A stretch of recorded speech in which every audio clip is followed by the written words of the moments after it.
आदाम के नाज़रीन, लंदन से मैं हूं अमजद चौधरी। अब से कुछ देर पहले chief of army staff Qamar Javed Bajwa साहब ने GHQ के अंदर एक तकरीब में खिताब करते हुए बहुत ही अहम बातें की। ये उनका आखिरी खिताब था उनके रिटायर्ड होने से पहले। ये तकरीब जो थी ये बेसिकली यौम दफ़ा 6 सितंबर को होनी थी, लेकिन वो कैंसिल होने की वजह से आज हुई, जिसमें शोधा की फैमिलियाँ भी आई हुई थी। उन्होंने शोधा के ऊपर भी बहुत बात की, खराज तहसीन पेश किया, लेकिन उसके साथ साथ उन्होंने मुल्क को दरपेश जो मसाइल हैं उसके ऊपर बात करते हुए एक तो उन्होंने कहा कि 71 में जो वाक़या हुआ जिसमें बांग्लादेश बना, उसकी जो है गलत बयानी की जाती है कि हम 92,000 लोग थे, फौज थी, और ये सारा मामला। तो उन्होंने बताया कि हम सिर्फ 34,000 थे, दूसरी तरफ मुक्तिबानी के 2 लाख मुसल्लह लोग थे और भारत की फौज थी। गालिबन ये इशारा उनका हो सकता है कि मौलाना फजलुर रहमान की तरफ मुबैना तौर पर हो, क्योंकि वो अक्सर इसके ऊपर तीर अंदाजी करते हैं कि हमें ये बताओ कि ढाका कैसे दिया, असला कैसे फेंका, इस तरह की बातें वो करते थे। उसके अलावा उन्होंने एक सियासी जमात यानी कि PTI के ऊपर बात करते हुए, इमरान खान की बात करते हुए उन्होंने कहा कि उन्होंने एक झूठा बयानिया जो है वो साजिश का घड़ा और फिर अब वो उससे मुकर भी रहे, इस तरह की उन्होंने बात की।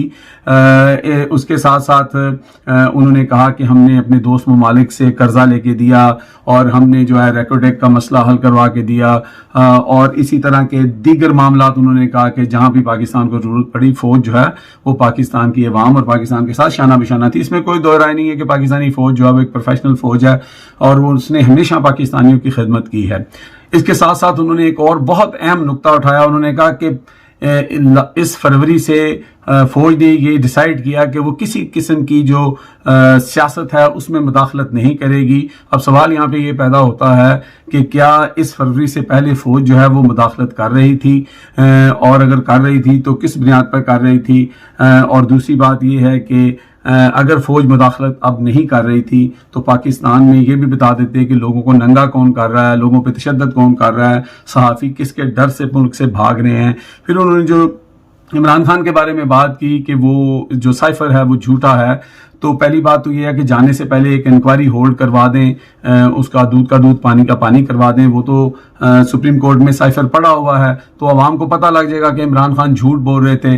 और ये भी सवाल पैदा होता है कि अगर वो गलत बात थी, झूठा था, तो फिर DGSPR ने आके क्यों कहा कि वो एक ब्लेटेंट इंटरफेरेंस है, सरन मुदाखलत है, और उसके ऊपर आपने अमेरिका को डिमार्च भी किया, उसकी क्या वजूहात थी फिर।